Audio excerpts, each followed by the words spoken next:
Hi yo-yo viewers, subscribe చేసేటప్పుడు అక్కడ ఉండే గంట సింబల్ని ప్రెస్ చేయడం మర్చిపోవద్దు. ఆపదామపహర్తారం దాతారం సర్వసంపదాం లోకాభిరామం శ్రీరామం భూయో భూయో నమామ్యహం భూయో భూయో నమామ్యహం.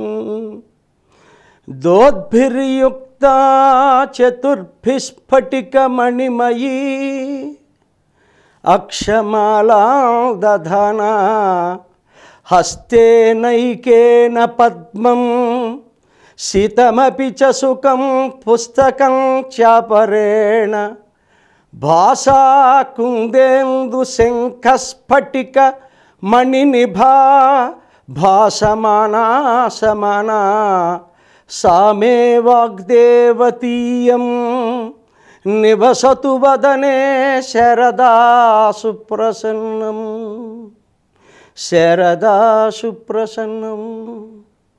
జగన్మాత సరస్వతి యొక్క పాదపద్మాలకు నమస్కరిస్తూ శ్రీరామచంద్రుని యొక్క ఆశ్రయాన్ని పొందుతూ వసంత నవరాత్ర శ్రీరామ వసంత నవరాత్ర ఉత్సవాలలో భాగంగా రాముని యొక్క చరిత, మహద్విశేషమైనటువంటి చరిత్ర రాముని యొక్క చరిత్ర.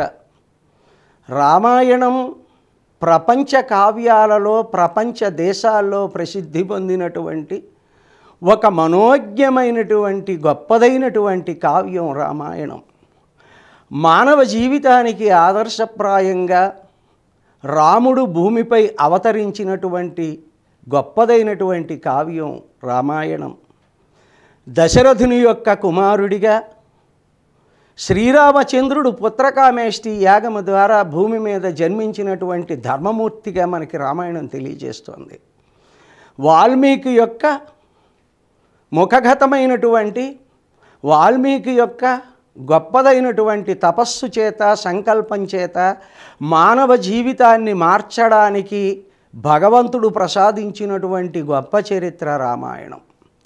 రామాయణం అంటే రాముని యొక్క చరిత్ర, సీత యొక్క చరిత్ర, స్వామి యొక్క చరిత్ర, భ్రాత యొక్క చరిత్ర, మాతృపితృల యొక్క చరిత్ర, సేవకుల యొక్క చరిత్ర, రాక్షసుల యొక్క చరిత్ర. మానవ లోకాన్ని ఉద్ధరించడం కోసం, ధర్మాన్ని స్థాపించడం కోసం రామావతారం పుట్టింది భూమి మీద. అటువంటి మహత్తరమైనటువంటి శక్తి కలిగినటువంటిది రామావతారం. ఎందుకంటే ధర్మజ్ఞశ్చ కృతజ్ఞశ్చ సత్యవాక్యో దృఢవ్రతః, షోడశ గుణముల యొక్క పరిపూర్ణత్వం ఉన్నటువంటి పరిపూర్ణ అవతారం మనకి రామావతారం. ఏకపత్ని వ్రతత్వం, పితృభక్తి, మాతృభక్తి, సేవకుల ఎడల భక్తి, గురుభక్తి, ధనుర్విద్యా పారంగత్వం, అసుర సంహారం, గొప్పదైనటువంటి తల్లిని వివాహం చేసుకోవటం. శ్రీరామనవమి యొక్క ఉత్కృష్టత రాముని యొక్క జననం, రాముని యొక్క వివాహం. ప్రపంచవ్యాప్తంగా ఎన్నో రకాలైనటువంటి వివాహాలు జరుగుతున్నాయి. కానీ రామునికి జరిగేటటువంటి సీతారామ కళ్యాణము వంటి కళ్యాణం జగద్విఖ్యాతమైన కళ్యాణంగా చరిత్రలో వాల్మీకి చేత చెప్పబడింది. వాల్మీకి రామాయణానికి అనుసంధానంగా 64 భాషల్లో రామాయణం చెప్పబడింది. ప్రతి ఒక్కరూ కూడా రామకథను వింటూ, రామాయణాన్ని వింటూ, రామాయణాన్ని చదువుతూ, రాముని యొక్క చరిత్ర తెలుసుకుంటూ పరమ పునీతులు మానవ లోకంలో అవడానికి పనికొచ్చే ఏకైక ఉత్కృష్ట గొప్పదైనటువంటి ఇతిహాస పురాణం ఏది అంటే రామాయణం. ఎందుకంటే వశిష్ఠ మహాముని యొక్క గొప్పతనం, వాల్మీకి యొక్క గొప్పతనం, విశ్వామిత్రుని యొక్క గొప్పతనం, ఇవన్నీ కూడా నిబిడీకృతమైనటువంటి ఏకైక కావ్యం రామాయణం. అయితే శ్రీరామలీలా మహోత్సవాల సందర్భంగా కళ్యాణం అంటే ఏమిటి? శుభం. కళ్యాణం అంటే వివాహం, కళ్యాణం అంటే కలయిక, కళ్యాణం అంటే పరిణయం. వీటిలన్నిటి యొక్క కలయిక రామకళ్యాణంగా చరిత్రలో చెప్పబడుతూ ఉంది. ఎందుకంటే రామ కళ్యాణము జరగని ప్రదేశం అంటూ ఉండదు. ఏమీ తెలియనటువంటి పల్లెల్లో కూడా ఒక పందిరి వేసి చక్కగా రాముని యొక్క విగ్రహాలను తెచ్చి ఊరేగించి ప్రతి ఒక్కరూ ఉపవాసాది దీక్షలు ఆచరిస్తూ రాముని యొక్క కథలు వింటూ, రాముని యొక్క భజనలు చేస్తూ, రాముని యొక్క కీర్తనలను పాడుతూ కళ్యాణాన్ని జరిపించేటటువంటి ఒక ఉత్కృష్టమైనటువంటి కళ్యాణం సీతారామ కళ్యాణం మనం చూస్తున్నాం. కళ్యాణం అంటే శుభమని చెప్పాం. లోకా సమస్తా సుఖినో భవంతు, శాంతిరస్తు పుష్టిరస్తు అని చెప్పేటటువంటి మహత్తర కళ్యాణం ఏది అంటే రామ కళ్యాణం. రామ కళ్యాణానికి ఉన్నటువంటి శక్తి దేనికి లేదని మన మహర్షులందరూ కూడా చెప్పారు. ఎందుకంటే జీవాత్మ అమ్మవారు సీత, పరమాత్మ యొక్క స్వరూపమే రాముడు. జీవాత్మ పరమాత్మల యొక్క కలయికే సీతారాముల యొక్క కళ్యాణంగా చరిత్ర ప్రసిద్ధి పొందింది. జీవుడు మనమే, దేవుడు మనమే, పరమాత్మ మనమే, అన్నిటి కలిపినటువంటి గొప్పదైనటువంటి రూపమే రాముని యొక్క రూపం. అందుకే మనకి రామాయణంలో రామో విగ్రహవాన్ ధర్మ అని చెప్పారు మన పెద్దవాళ్ళు.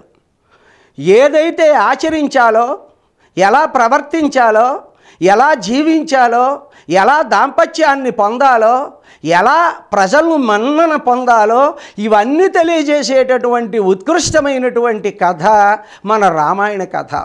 అటువంటి రామాయణ కథలో అన్ని రకాలైనటువంటి సర్గలు గొప్ప సర్గలే.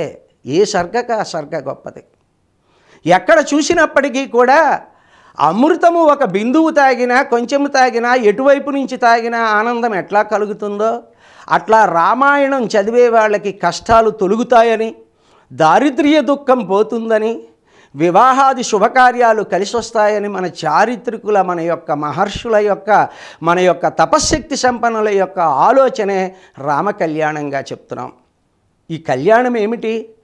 రాముణ్ణి సీతను ప్రతి సంవత్సరం మనం తీసుకుని వచ్చి 9 రాత్రులు నవరాత్ర దీక్షను బట్టి ఆ దీక్షలో అర్చన చేసి ఆ నవమి నాడు సీతారాముల యొక్క కళ్యాణాన్ని వైభవంగా దేశమంతటా కూడా మంత్రోచ్చారణలతో, చక్కగా గణపతి పూజతో, పుణ్యావచనముతో, నవగ్రహ మండపారాధనతో, రక్షాసూత్రాలతో, చక్కగా మాంగళ్య గౌరీ వ్రతంతో చక్కగా ఆచరించి రాముని యొక్క శిరస్సును, అమ్మవారి యొక్క శిరస్సున జీలకర్ర బెల్లాన్ని పెట్టి శాంతి చేకూర్చాలి సమాజానికి. ఎందుకంటే రాముడికి కళ్యాణం ఏమిటి, భగవంతుడికి కళ్యాణం ఏమిటి? భగవంతుడే కళ్యాణ గుణాలు కలవాడు కనుక కళ్యాణ గుణాలు కలిగినటువంటి రాముడు కళ్యాణమయంగా ఈ లోకాన్ని తీర్చిదిద్దాలి కనుక మన మనస్సులు, మన బుద్ధి, మనలో ఉన్నటువంటి చిత్తము, మనలో ఉన్నటువంటి గొప్పతనము, మనకిచ్చినటువంటి ఆయుర్దాయము, వీటిని అన్నింటినీ కూడగట్టుకొని రామమంత్రాన్ని జపించమని చెప్పారు పెద్దలు. ఎందుకంటే రాముడు జగద్విఖ్యాత పురుషుడు, సీత జగద్విఖ్యాతమైన పతివ్రత శిరోమణి. రాయన పైకి పారును పురాకృత పాపచయంబు, మాయన మరి లోన చేర మార్గము లేక నశించును. అది రామమంత్రం యొక్క శక్తి. రా అని మనం పిలిస్తే మన లోపల ఉన్నటువంటి అజ్ఞానము కానీ, అహంకారము కానీ, దురహంకారము కానీ, కామక్రోధాదులు కానీ బయటికి వచ్చేయగలిగినటువంటి శక్తి రకారానికి ఉందిట. మా అని కానీ ఒక్కసారి నోరు మూసుకునేటట్లయితే మరి లోన చేర మార్గము లేక నశించును. రామమంత్రానికి ఉన్నటువంటి శక్తి అంత గొప్పది. అందుకే రామ కళ్యాణంలో మనం ప్రతి వ్యక్తి యొక్క కళ్యాణంలో కూడా జానక్యా కమలామల అంజల పుటే యా పద్మరాగాయతాః న్యస్తా రాఘవ మస్తకే చ విలసత్ కుంద ప్రసూనాయతాః శ్రేష్టా శ్యామలకాయ కాంతి కలితాః యా ఇంద్రనీలాయతాః ముక్తాస్తా సుభధా భవంతు భవతాం శ్రీరామ వైవాహికాః. ఎందుకంటే అన్యోన్య దాంపత్యం ఎవరిది అంటే రాముడిదే.